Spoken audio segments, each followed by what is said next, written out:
Hi, just another quick one on ethos, pathos, and logos. Well, logos, ethos, pathos, whatever you want to call it. It's from the School of Liberal Arts, from university.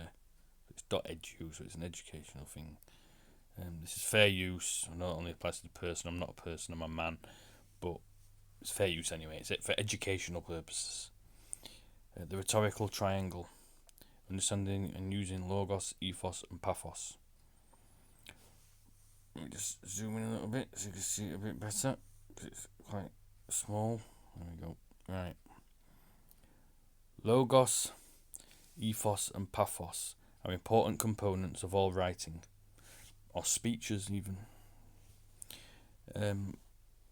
Whether we are aware of them or not, by learning to recognise, I think this is an American one, because recognise is spelled with a Z and not an S. In the UK we spell it with an S, not a Z.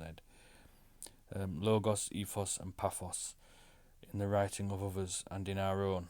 We can create texts that appeal to readers on many different levels. This handout provides a brief overview of what logos, ethos, and pathos are and offers guiding questions for recognizing and incorporating these appeals. Aristotle taught that a speaker's ability to persuade, got an itch, an audience is based on how well the speaker appeals to the audience in three different areas: logos, ethos, and pathos. Considered together, these appeals form what later rhetoricians have called the rhetorical triangle. Logos appeals to reason. There's appeal to logic, appeal to reason. Logos can also be thought of as the text of the argument, as well as how well a writer has argued his or her point. Ethos appeals to the writer's character. Ethos can also be thought of as the role of the writer in the argument and how credible his or her argument is. Pathos that appeals to the emotions and the sympathetic imagination, as well as to beliefs and values. Pathos can also be thought of as the role of the audience in the argument. So, like I said, logos is appeal to reason, appeal to logic. Ethos is appeal to character, basically, appeal to authority, appeal to the character, appeal to the authority, and stuff like that. And pathos is appeal to emotion. It's like putting people in fear. That's pathos. It's appealing to their emotion, fear, emotion, the emotion of fear and stuff like that. Like we've seen in the mainstream media just lately, of these so-called authority figures making speeches and stuff. They're using logos, they're using ethos, they're using pathos, yeah, to try and make you believe basically what they're saying and stuff like that. Put you in, appeal to your emotional emotions, should I say, of fear and stuff like that, and patriotism and stuff like that, yeah, and everything else, which is a logical fallacy in and of itself. Patriotism. I will bring that up later in the next video. So you've got logos, reason / text, ethos, credibility of the writer, or if they're a perceived authority or something like that, people might think, oh yeah, we'll believe them because they're a perceived authority. Or they've had this much experience at doing this, or that much experience, or whatever else. Pathos is like values, beliefs of the audience and stuff like that. You're trying to, what they call it, appealing to their emotions, like fear or whatever.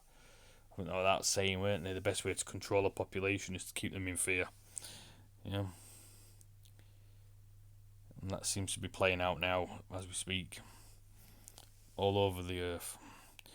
The rhetorical triangle is typically represented by an equilateral triangle, suggesting that logos, ethos, and pathos should be balanced within a text.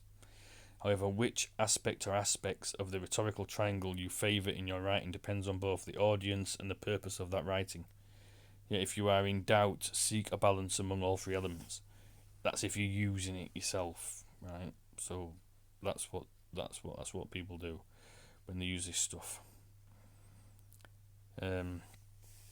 Questions to help you recognise and utilise logos, ethos, and pathos. The following questions can be used in two ways, both to think about how you are using logos, ethos, and pathos in your writing or your speeches, and also to assess how other writers or speakers use them in their writing or speaking. Logos. Is the thesis clear and specific? For help with thesis statements, see Revising Thesis Statements handout. So we'll have a look at that in the next video. Is the thesis supported by strong reasons and credible evidence? Is the argument logical and arranged in a well-reasoned order? Ethos. What are the writer's qualifications? Or the speaker's qualifications? How has the writer or speaker connected him or herself to the topic being discussed? Right. Does the writer or speaker demonstrate respect for multiple viewpoints by using sources in the text or his speech other sources? Yeah. Or multiple viewpoints. Are sources credible? Are sources documented appropriately? Does the writer or speaker use a tone that is suitable for the audience/purpose? Is the diction, the word choice, used appropriate for the audience/purpose? Is the document presented in a polished and professional manner? That's your ethos. Your pathos. Are vivid examples, details and images used to engage the reader's emotions and imagination? Does the writer appeal to the values and beliefs of the reader by using examples readers can relate to or care about? One final thought. While the above questions can help you identify or utilize logos, ethos and pathos in writing or speeches, it is important to remember that sometimes a particular aspect of a text will represent more than one of these appeals. For example, using credible sources could be considered both logos and ethos, as the sources help support the logic or reasoning of the text, and they also help portray the writer as thoughtful and engaged with the topic. This overlap reminds us how these appeals work together to create effective writing. And then there's a bit here about further learning and stuff. I'm going to leave a link to this in the description. Like I said, it's fair use and all that. It's from Indiana University, and it's got some of further learning on here as well.